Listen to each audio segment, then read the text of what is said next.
Ladies and gentlemen, boys and girls, and those who don't identify as either, you are listening to Ratchet and Respectable from Paris. I moved, y'all. I finally did it.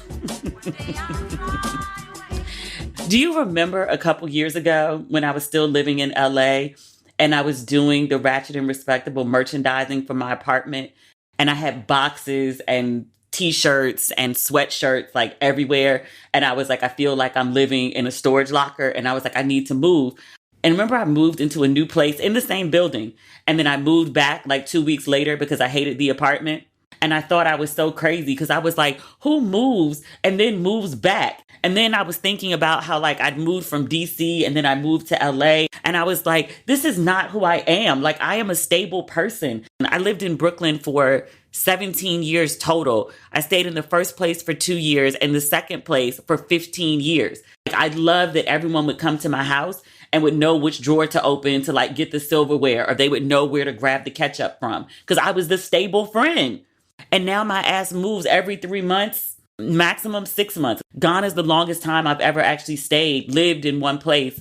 All throughout all of these travels, I've never actually stayed put in the same city for more than 3 weeks. Who am I? I prefer this version of myself, but still. I told you I moved out of my apartment in London and then moved into a hotel. The Hoxton in Suffolk was like a 4-minute walk from my apartment. So I just got a suite over there and moved all my stuff. But like the day that I actually had to move, I'm moving 5 suitcases because I bought an extra one to ship back to DC. But I'm moving 5 suitcases out of the hotel room. And then like, I don't know, at 10 o'clock in the morning, I'm living in one place. And then by 5 o'clock that afternoon, I'm living in another. It used to seem so daunting. And now it's just like, you know, like I've gone on vacation and I'm just staying for months. I remember finally making the decision about whether to move to Ghana, and something I've been thinking about for years. COVID threw it off. But like just the idea of like, I'm going to pack up my whole apartment and I'm going to move to another country. I mean, it's a lot of steps, but like once you're used to doing them, or once you know the steps that have to be taken in order to just baseline do what you need to do, like it's really not daunting at all.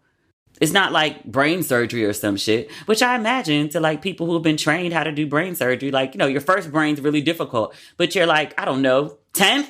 It's like, oh, a new brain. What's wrong with this one? Oh, okay, we know what to do. But I'm in my new apartment in Paris. It's absolutely adorable. And I mean adorable in like the cutesy bite-sized kind of way. It's tiny. I've never lived in an apartment this small. Even my first apartment in New York, it wasn't this nice, but it also wasn't this small. I was describing it on social media earlier today. Like the living room is a decent size. The bedroom's a decent size. Like it doesn't feel claustrophobic. But the bathroom, actually an airplane bathroom might be bigger. Add a shower. The shower is actually a decent size. But like the sink is the size of an airplane bathroom sink. And then the toilet is so up against the cabinet under the sink that I have to turn sideways in order to do my business, if you will. And I've never done my business with the door closed because it's just me in here. I imagine if I had to do my business with somebody else in the apartment, it would feel like claustrophobic. The only person I know for sure who's coming to stay with me is my mom. Like, you've seen it all before. Not that I think it's appropriate for her to see it now, but I was like, we're going to have to figure something out. But it's a cute little place and it's on an adorable street. It's very quiet. It's very Parisian. Like I have floor to ceiling. They're not windows. They're like doors that open up into, I don't have balconies, but it's like that Parisian buildings always have like that iron gate in front of the doors and windows. I mean, because it's doors. You don't want people to fall outside.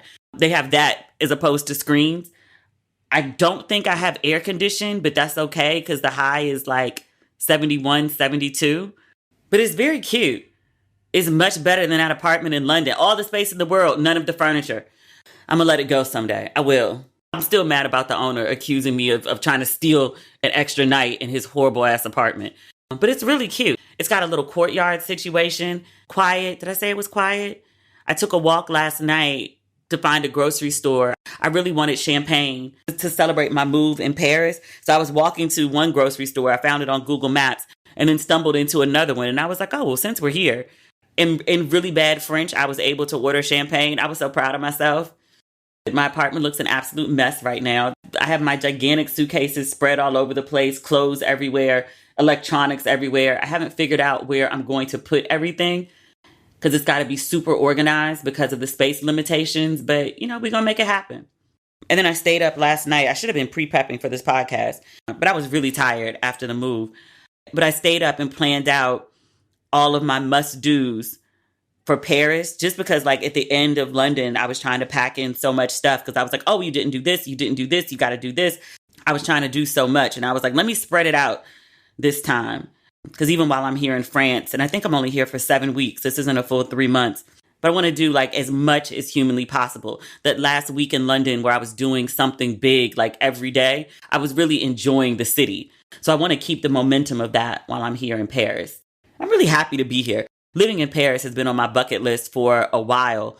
Actually, when I thought about coming to Europe for summer, and I'm glad I did it the way I did just because the visa situation here, like you can only stay in Europe for 90 days out of 180 days, like in all of Europe, not just France, but like anywhere in Europe. But by living in London, I could bounce in and out of Europe because London is no longer part of the EU. It's one of the upsides of Brexit. If I just lived in France, I would have had to leave when my 3 months are up. I probably would end up going to London either way.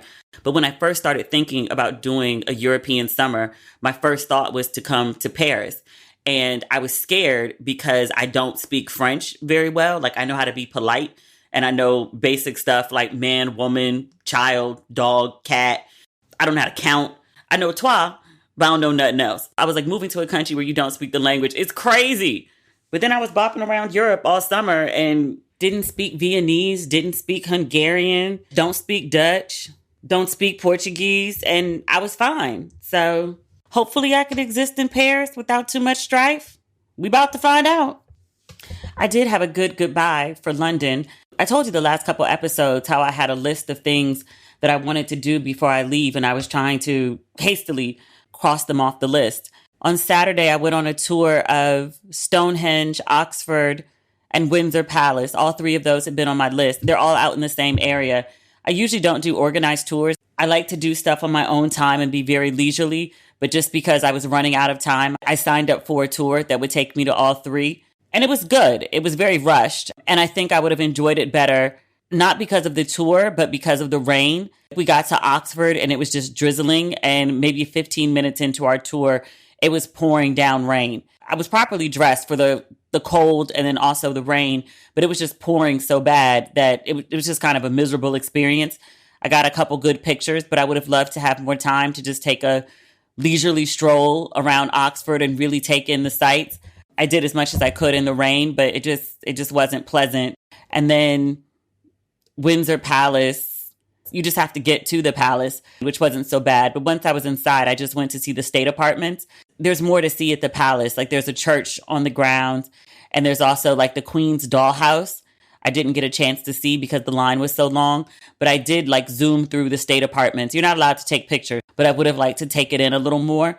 But because we were doing those 3 things in one day, I had to get back to the bus because our driver and our guide were not playing. They tried to leave somebody after like the first stop. We took a bathroom break and this lady didn't come back to the bus. It was 2 minutes past and we were pulling out and the lady came running up to the bus and she was like, were you going to leave me? He was like, it's 10:32. I told you to be back by 10:30. It said it with a straight face, but it set the tone for the day because after that, everybody was back on the bus. Like he said, we had to be back by 2. We were there at 1:55, seated and ready to go.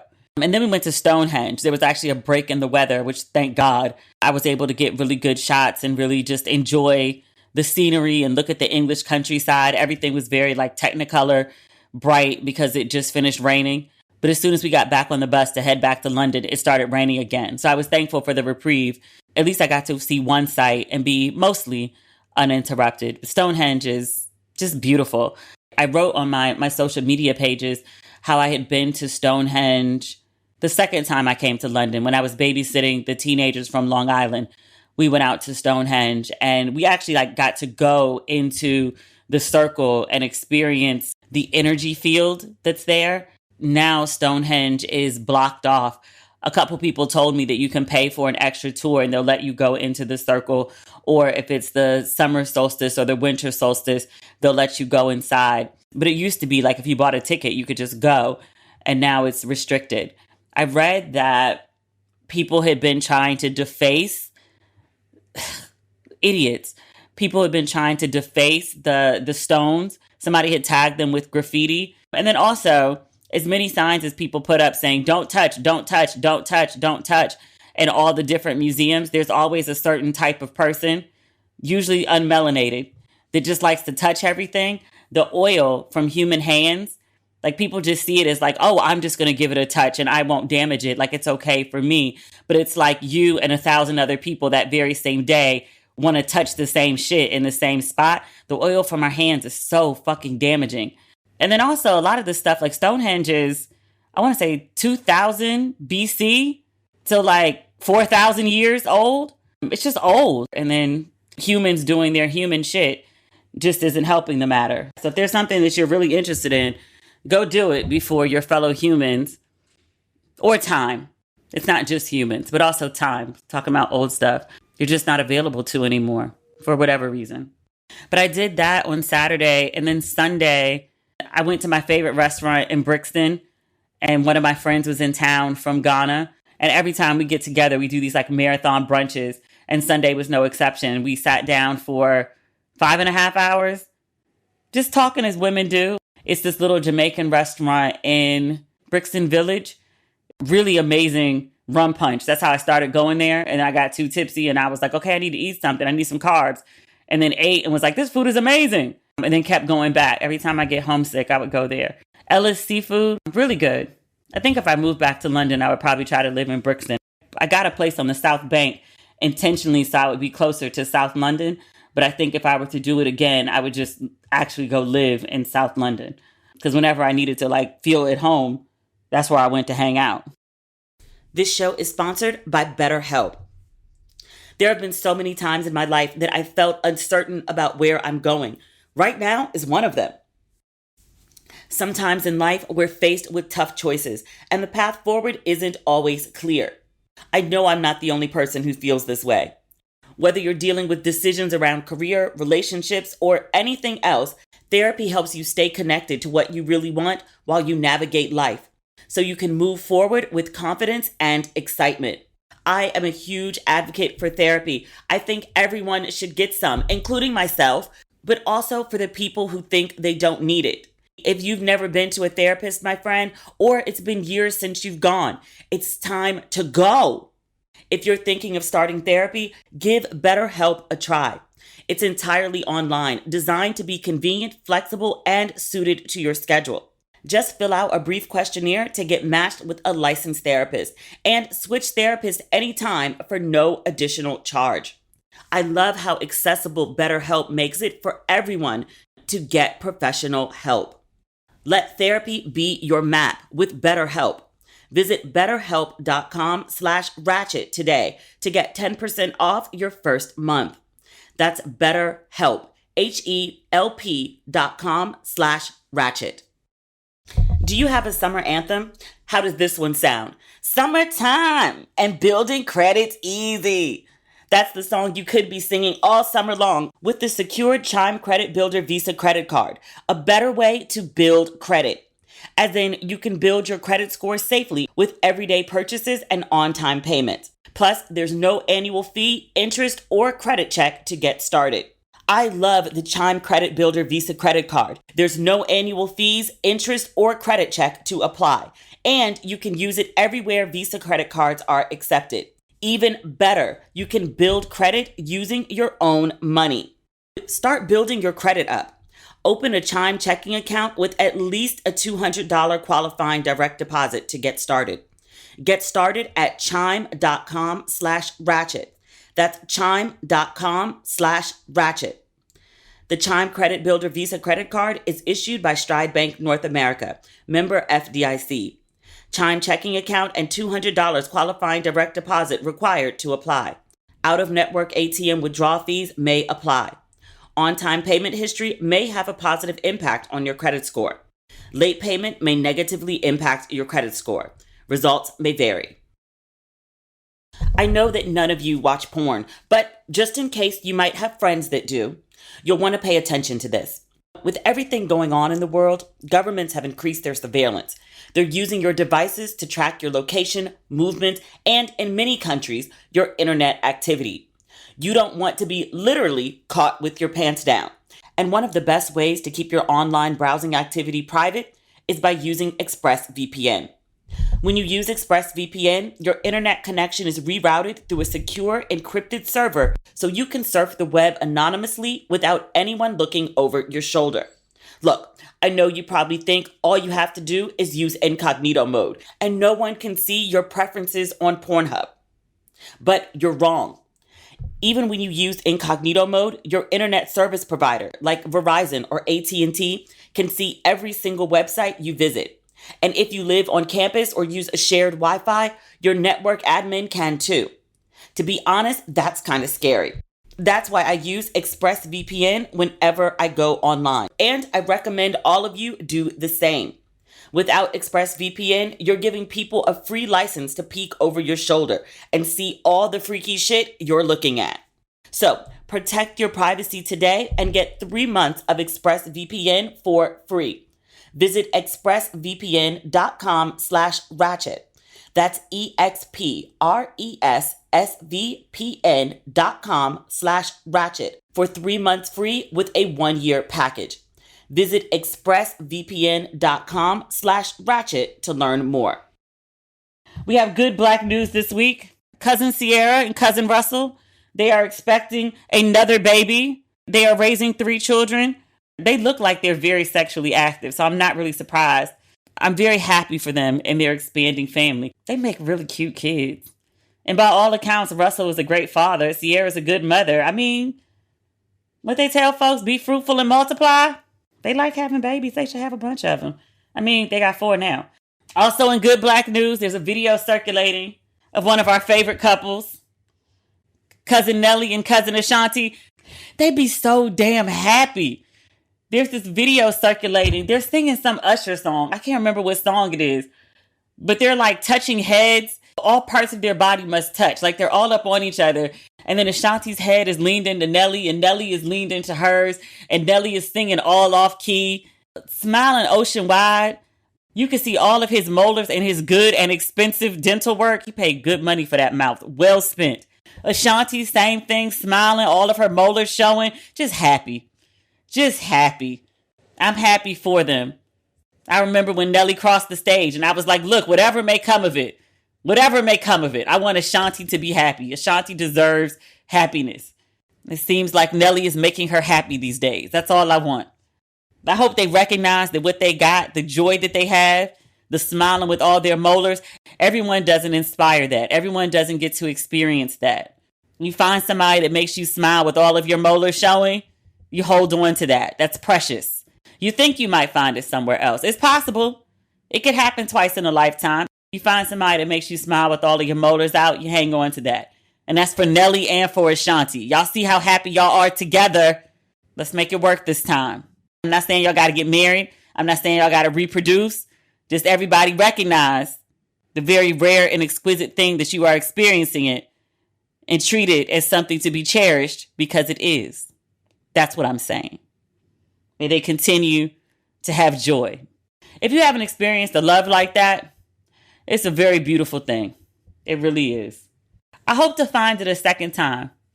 I felt that way about him. I used to literally bite the inside of my cheeks so that I wouldn't be smiling with all my molars out when I would see him. I didn't want him to know how open I was. But I chose a different path. And so did he. And other good news, depending on your perspective, Tory Lanez is supposed to be sentenced today. I was trying to hold the podcast, but I'm not trying to be up all night recording and editing. Maybe by the time I'm finished editing this episode, there will be a sentencing for Tory Lanez. It was supposed to be yesterday, and then it got delayed until today, 10:30 a.m. in LA. It's actually 11:43 in LA right now, but I haven't seen an update on what the sentencing was. For obvious reasons, the prosecution wants the book thrown at him. He was convicted of 3 felonies. This is the case of him shooting Meg in the feet. 3 felonies is serious. And then obviously Tory Lanez people, they're asking for probation, which I was like, bruh, you're not getting probation. You shot that lady. But, they're trying it. The world and everything in it versus probation. It'll probably land somewhere in the middle. I'm eager to see what that is. I just want him to get the max just because he's a jackass. He shot Meg, and then Meg tried to protect him until he started terrorizing her publicly. I feel like he needs some extra time for that, even if it's not something he's been charged and convicted of. But the man is a little terror. And I do mean little. And I do mean terror. Probation is not acceptable. He has to serve time, and not like 1 to 3 years time. If he got 5 years, I'd be fine with it. Meg didn't appear in court. She said she didn't want to be in the same room with him again, which I completely understood. But she also produced a statement to the judge about Tory. And she wrote, quote, "Since I was viciously shot by the defendant, I have not experienced a single day of peace. Slowly but surely, I'm healing and coming back, but I will never be the same." She asked the judge that her absence not be taken as a sign of indifference. She, quote, "simply could not bring myself to be in the room with Tory again." And just because I didn't mention it before specifically, I said he was convicted of 3 felonies. It's assault with a semi-automatic firearm, having a loaded unregistered firearm in a vehicle, and discharging a firearm with gross negligence. The prosecution is asking for 13 years. I'm fine with that. He's 31. He wouldn't get out of jail till he's 44. Damn. That's a big gap of life. Shit he should have thought about before he fired a gun at her. Sorry. Not sorry. Black women's lives, Black women's safety, Black women's sanity is not something to be toyed with. Any harm to a Black woman's sanity and safety should be treated like the very horrible, terrible level 10 type bullshit that it is. And people who trample on it, who disregard it, who have no regard for it, should be treated accordingly. So 13 years, that's actually generous and kind for the prosecution, to be quite honest with you. I would have gone for 15, 20, but maybe the charges don't support that. Up until, I guess, Sunday, I thought the anchor conversation we would be having on this podcast was about Jamie Foxx. He posted something the other day. He said, "They killed this dude named Jesus. What do you think they'll do to you? Hashtag fake friends, hashtag fake love." I saw it. I thought nothing of it. I've heard a version of this saying all my life. They killed Jesus. They talked about Jesus. Lauryn Hill. Everyday people lie to God too. So what makes you think they won't lie to you? It's a very general they. It's never named. It's never assigned to a particular person or a particular group. I read that and I was like, oh, he dealing with some bullshit. And I didn't think anything else about it. And then I get another alert and Jamie Foxx is apologizing for people who thought he made anti-Semitic remarks. And I was like, wait, what? When did Jamie Foxx make anti-Semitic remarks? And then they're like, oh, the tweet he put up about they killed Jesus, it was about the Jews. Huh? I have a friend who grew up around a lot of Jewish folk. He on Facebook. And he brought up the discussion. And a lot of his Jewish friends weighed in and were explaining how we got to Jamie Foxx is anti-Semitic.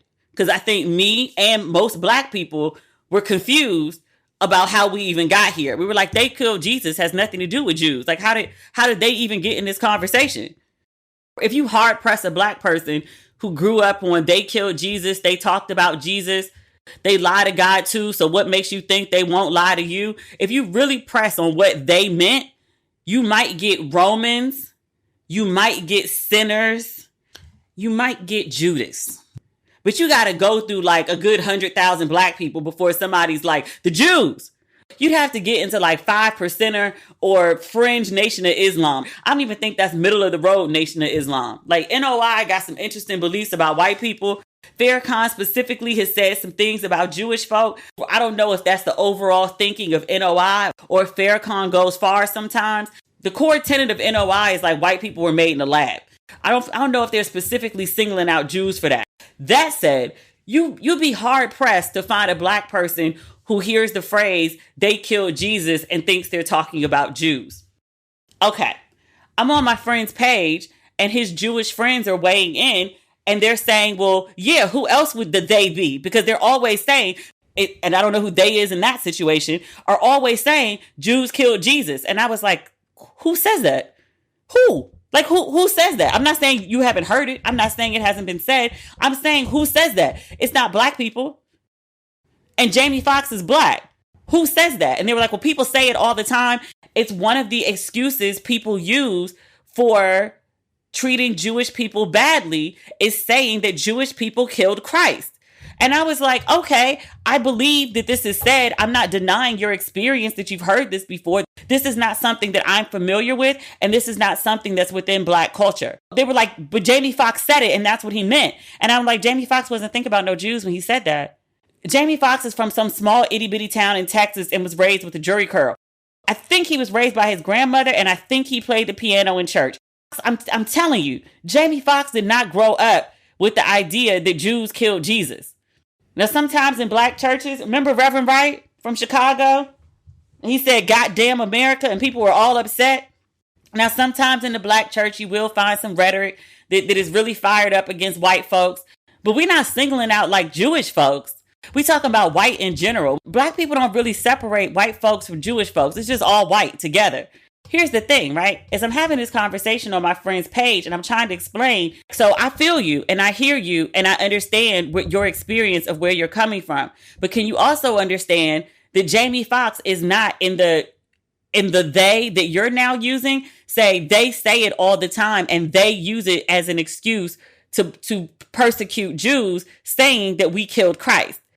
Black people aren't your they. We're not the ones persecuting you. We don't have the power to. That's just not how we think. It's not something we're taught. Just culturally, it's not something we think. But I will make the allowance that this is something that you've experienced, that this is a phrase that you've heard that is hurtful to you.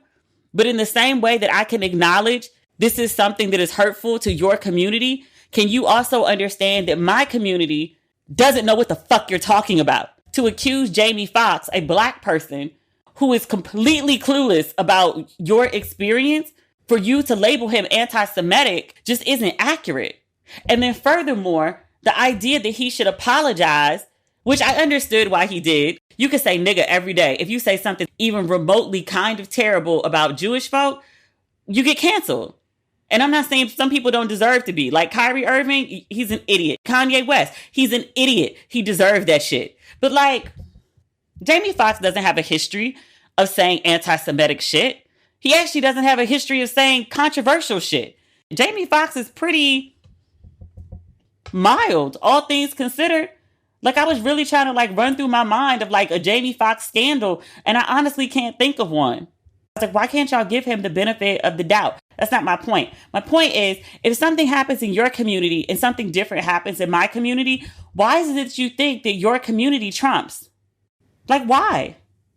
Like, okay, there's a thing that happens in your community. I'm trying to explain to you, my community has no freaking awareness. In the interest of finding a middle ground and actually solving the issue and finding some resolution, can we just discuss that like, hey, we weren't aware. We didn't know that was an issue for y'all. But the idea that we should stop using a phrase that's very popular in our community, that's long standing in our community, just because now your community finds it offensive?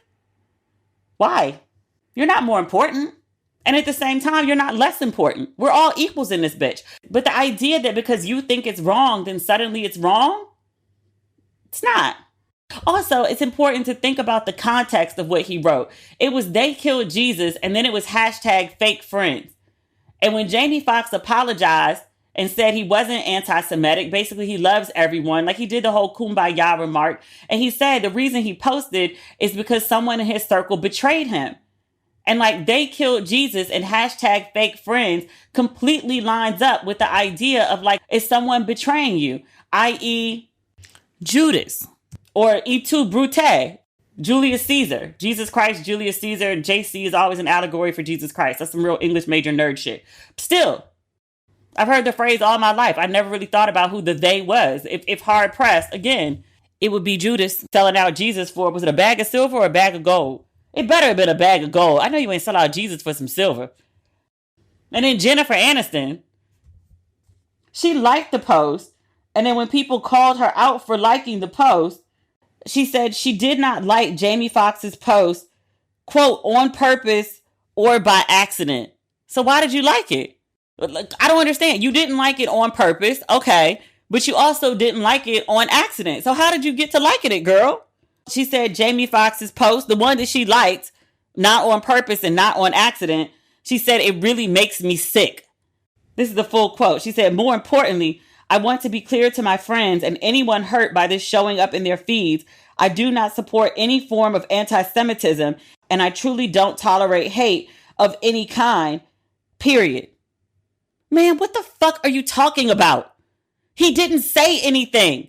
And then you hopping on the bandwagon after you liked the shit, whether it was not done on purpose or not done on accident, the shit was done nonetheless. You trying to get out of this kerfluffle that you put yourself in. You're not trying to get caught in the crossfire. So you decide to throw Jamie Foxx under the fucking bus.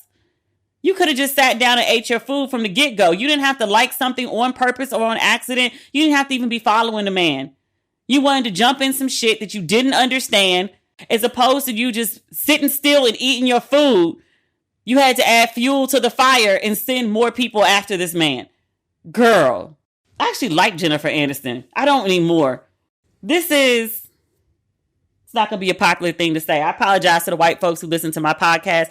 I imagine that if you are here and you show up on a regular basis, you either know some black people, was raised around some black people, hang out with some black people, or you're trying to get to know like black folks. And so you're listening to a black woman's podcast.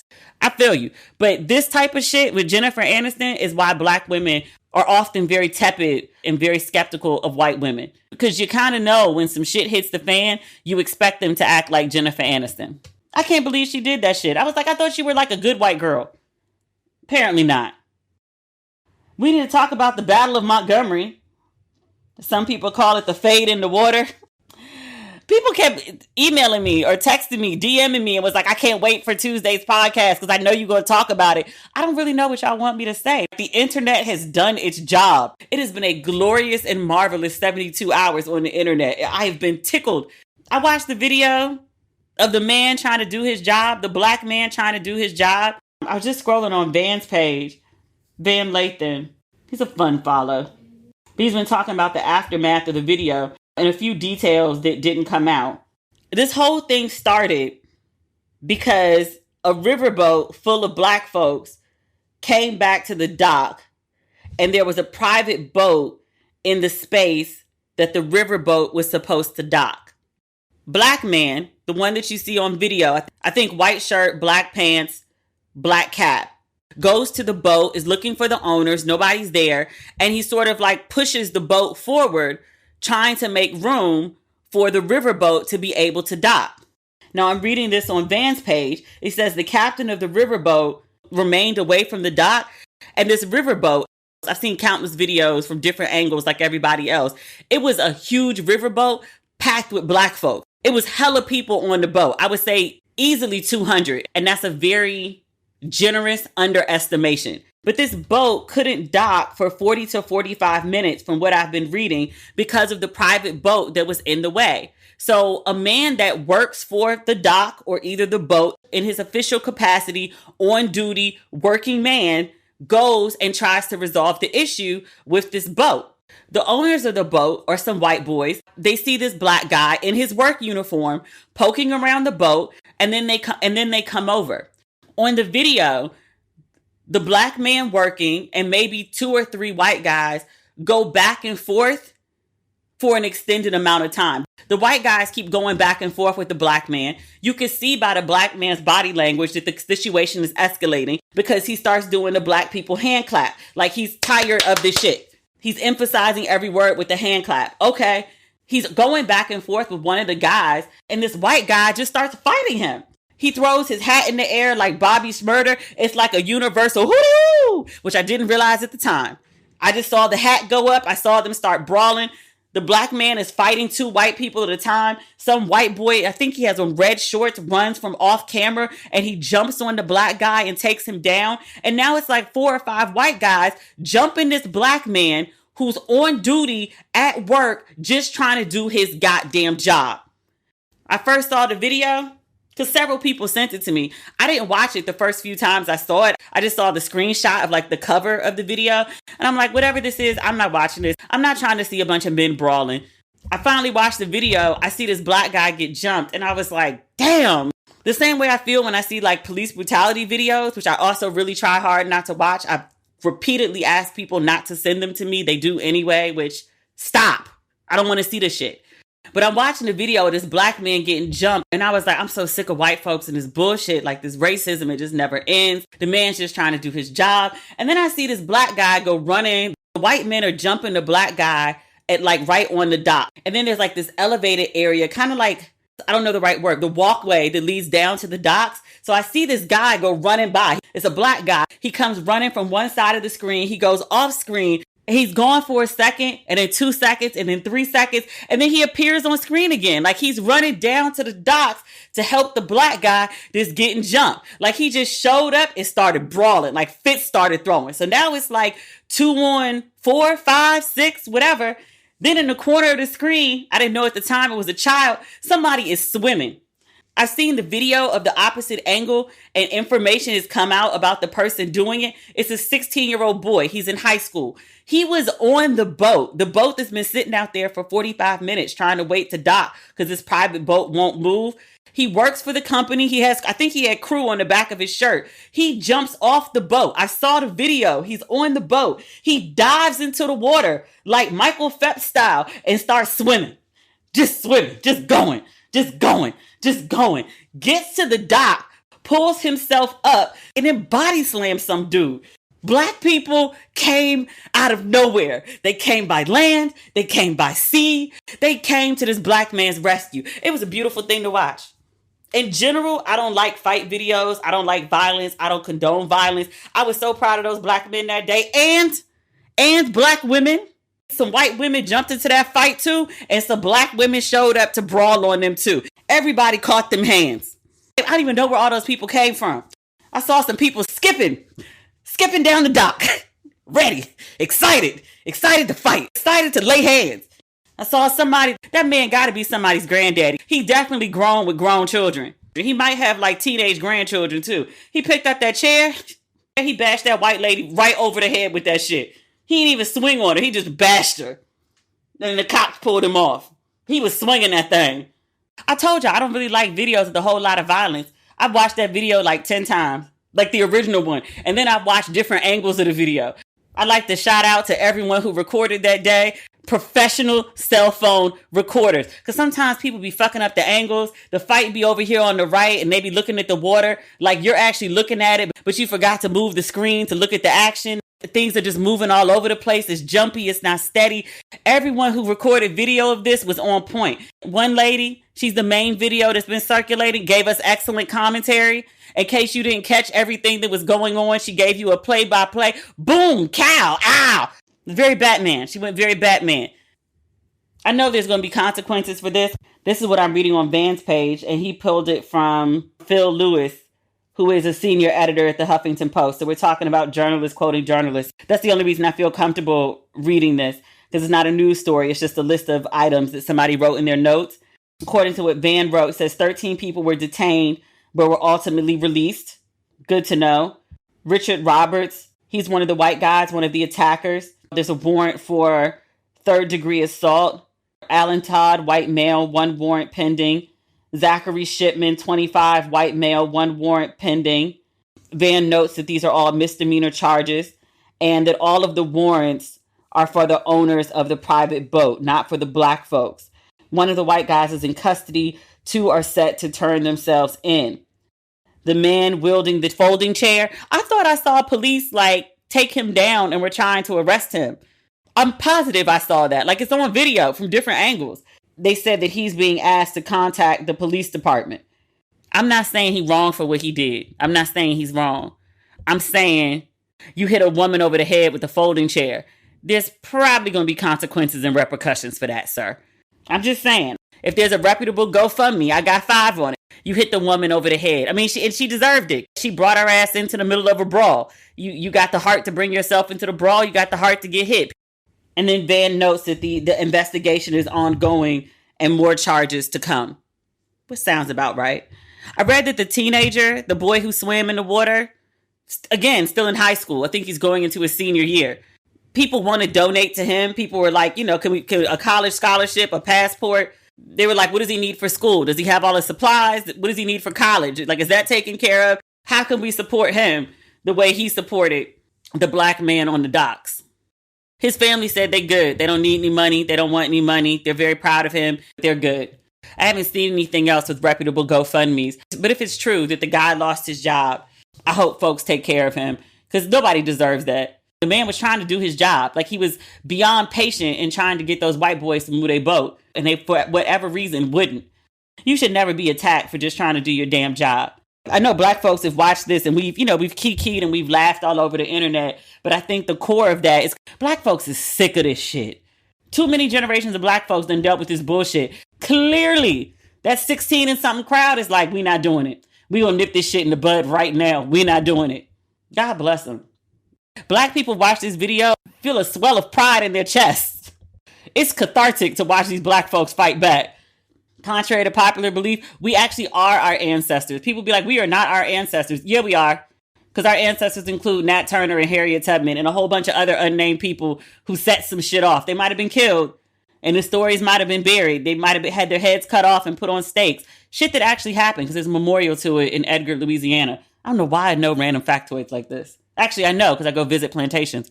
That's not the point. The point is, there was a whole bunch of rebellious black folks enslaved in the civil rights movement, in Reconstruction, post-Reconstruction, Jim Crow, whatever. There's always been rebellious black people. Maybe their names have been buried. Maybe they didn't go down in history. Maybe they're only local heroes.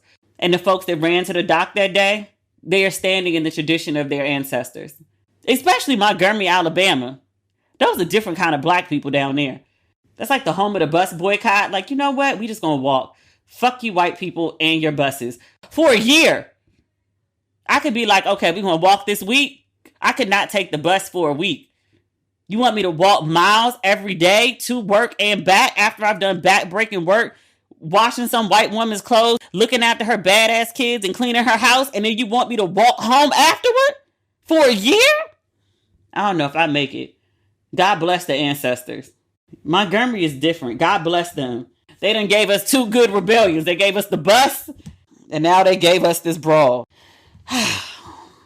I think that's today's episode. Let me look and see if there's any verdict for Tory real quick. If not, we're going to have to save it for next week, because it's already 9:29 on my end, and I don't want to be up all night editing. 10 years. I just saw it on CNN. All right, so that's not everything, but that's what we got. All right, talk Friday. Bye.